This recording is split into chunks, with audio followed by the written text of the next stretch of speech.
everybody, Tim from Tierfon Orbital here.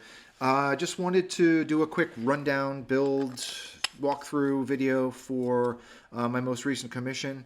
This is also going to serve as just an informatory video for the customer, as well as anybody who's just interested in ideas for, customizing their SK2 from SK2 Roguemaster from Korbanth.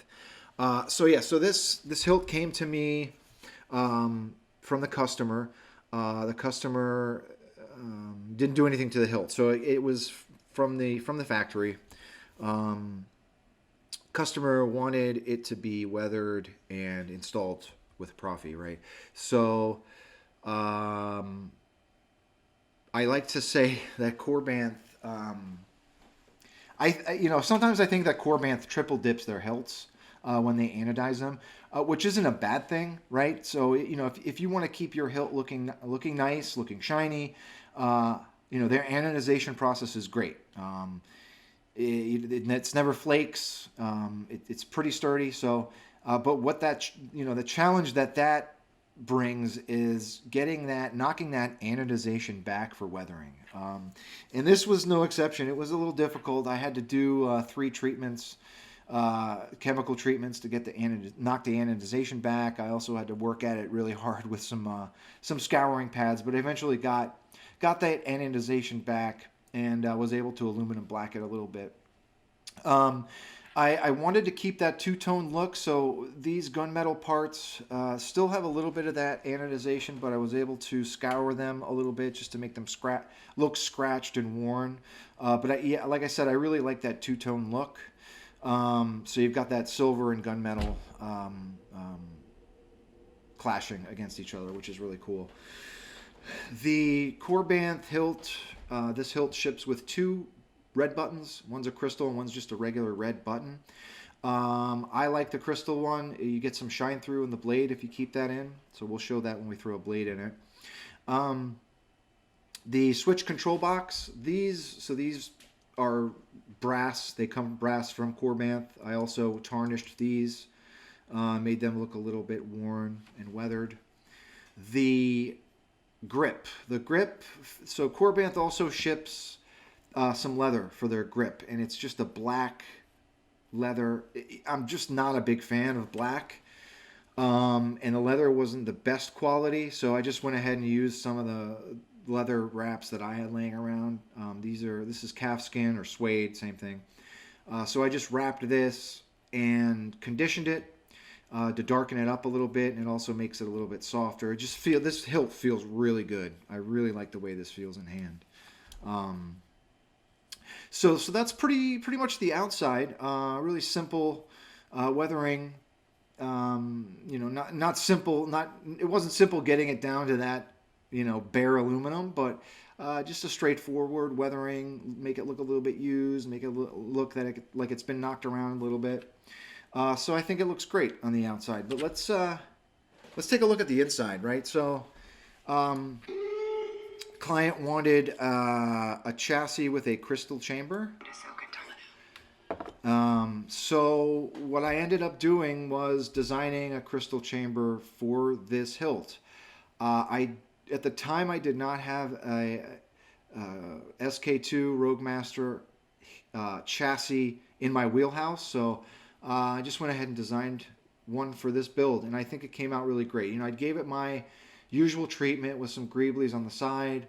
But the crystal chamber is, I think it came out really well. We put a big chunky quartz crystal in there. I gave it the usual Tierfon crystal chamber treatment with a lot of found object parts, watch parts, heat stained all of those just to make it look like it's been used. What I typically do with my crystal chambers, right? Proffie V2 install. Smuggler's Outpost 28mm bass speaker, and a kill switch. Real simple setup, but the chassis, I think it came out really good. Let's throw it in. Let's throw a blade in it, right? So that 28mm sounds really good. I'm Cal Kestis. It sounds really good. This is like at half volume too. What I will say, right? So I added like a beauty ring here with some copper accents, right? And I did that because I did some testing with resonance on this hilt. And what I noticed was, and this could also be just because of my spacing with the chassis, but if this handle sits out a little bit further from the speaker, it gets so much louder. But this ring, it's removable. If you don't like the way the ring looks, take it off. But you'll notice a difference in speaker resonance. And I actually am just learning this. A couple of months ago, I looked into speaker resonance and the way sound travels and all that. And I had no idea how important resonance is in a like a speaker pod or a speaker on your chassis. What you really want to look for is you don't want any open air behind the speaker. Preferably you want the speaker to just kind of sit up flush against the chassis or the speaker pod. And then in front of that speaker, you want some air to give room for those sound waves to travel through the air.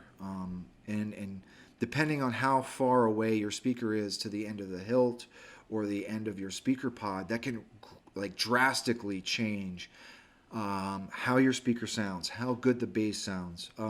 So resonance is really important.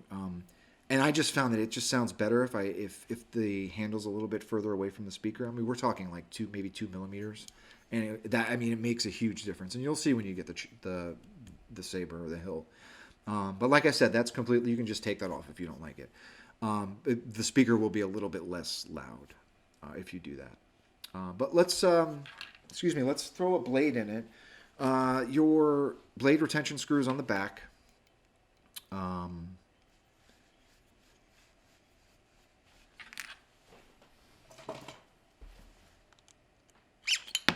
And Korbanth also sends with this cool, it's like a blade plug. It just looks like it's clear acrylic.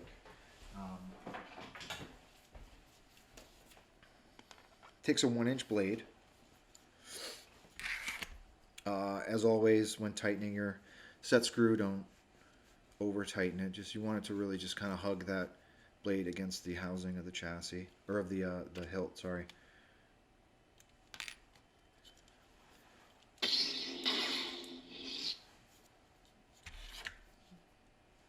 Hold on a second.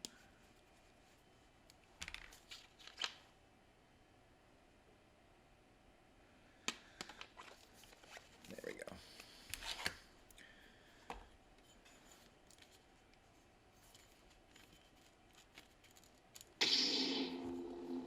Actually, I'm not going to even screw that in, but so yeah.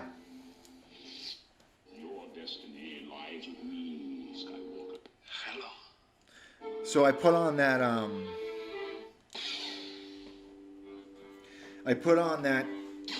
Harry Solo font. That was a commission for you. My name is Inigo Montoya. You killed my father. Prepare to die. That's a cool font. So I put it on there for you. Your config will be on your SD card. I need someone to show me my place in all this. You got your twist to activate, twist to deactivate, all that good stuff.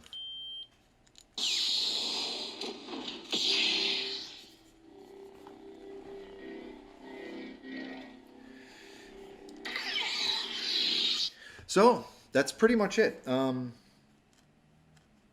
going to get this in the mail today. It'll probably head out tomorrow. If you have any questions, please feel free to ping me or shoot me a message. If anybody else has questions about this build and what I did in it, if questions about my chassis, anything like that, always feel free to reach out. I'm always happy to help somebody. So, yeah, hope you enjoyed it. May the force be with you. Hope you enjoy your new hilt.